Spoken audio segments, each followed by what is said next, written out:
Audiobook, Jus Resumos, Direito Financeiro, Aula 12, Despesas Públicas, Correntes e de Capital. Entenda as diferenças. Olá, concurseiros e estudiosos do direito financeiro. Sejam muito bem-vindos de volta ao Jus Resumos. Hoje, vamos mergulhar no universo das despesas públicas, entendendo como elas são classificadas e quais são suas principais categorias. Preparem-se para mais um aprendizado essencial. Despesa pública, em sua essência, é tudo aquilo que o Estado gasta com o objetivo de promover o bem-estar social. Inicialmente, podemos classificar as despesas em duas grandes categorias: despesas orçamentárias e despesas extra-orçamentárias. A despesa orçamentária é aquela que está devidamente prevista na Lei Orçamentária Anual, LOA. Já a despesa extra-orçamentária não encontra essa previsão, muitas vezes em razão de sua urgência ou imprevisibilidade no momento da elaboração do orçamento. Nosso foco agora será na classificação da despesa orçamentária, que se divide em duas categorias principais: despesa corrente e despesa de capital. A despesa corrente é aquela que não contribui diretamente para a formação ou aumento do patrimônio público. Ela se subdivide em algumas categorias importantes. Corrente de custeio são os gastos necessários para a manutenção da estrutura do Estado e para o funcionamento dos serviços públicos.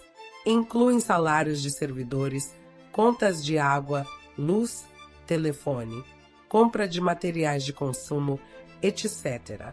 Transferência corrente ocorre quando há uma transferência de valores entre diferentes entes da federação. Por exemplo, quando a União repassa recursos para um Estado para que este compre medicamentos. Para a União, essa saída de recursos é classificada como despesa corrente por transferência corrente. É importante lembrar que a Constituição Federal, no artigo 167, inciso X, veda que a União e os Estados transfiram recursos ou concedam empréstimos para o pagamento de despesas com pessoal ativo, inativo e pensionista dos Estados, do Distrito Federal e dos municípios. Precatório é o pagamento em dinheiro decorrente de condenações judiciais definitivas contra a Fazenda Pública, União, Estados, Distrito Federal e municípios. O artigo 100 da Constituição Federal disciplina o pagamento desses débitos, que deve seguir uma ordem cronológica de apresentação, com algumas preferências para débitos de natureza alimentícia, salários, pensões, indenizações por morte ou invalidez, e para credores com mais de 60 anos, portadores de doenças graves ou pessoas com deficiência, até um determinado limite. As solicitações de pagamento devem ser feitas até 1º de julho de cada ano, e os precatórios recebidos até essa data devem ser pagos até o final do exercício seguinte. O pagamento de obrigações de pequeno valor, definidas em lei, não se sujeita ao regime de precatórios. Juros e correção monetária da dívida são os encargos financeiros decorrentes do pagamento da dívida pública. A segunda grande categoria é a despesa de capital.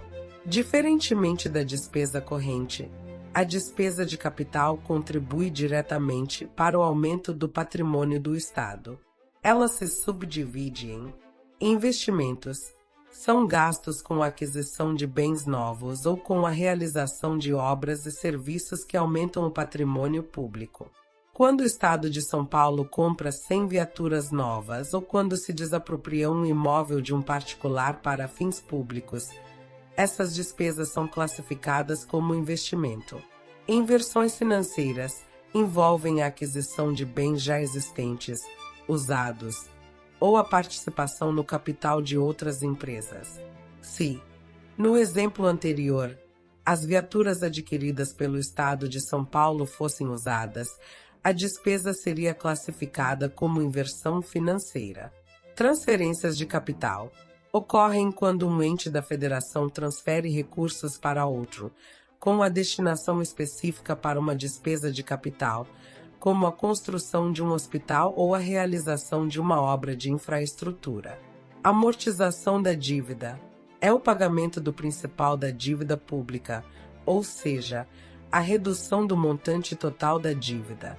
Compreender a classificação das despesas públicas é fundamental para analisar o orçamento e as finanças do Estado. No nosso próximo vídeo, continuaremos explorando outros aspectos importantes do direito financeiro. Fique ligado no Jus Resumos para não perder. Curta, compartilhe e inscreva-se no canal. Até a próxima!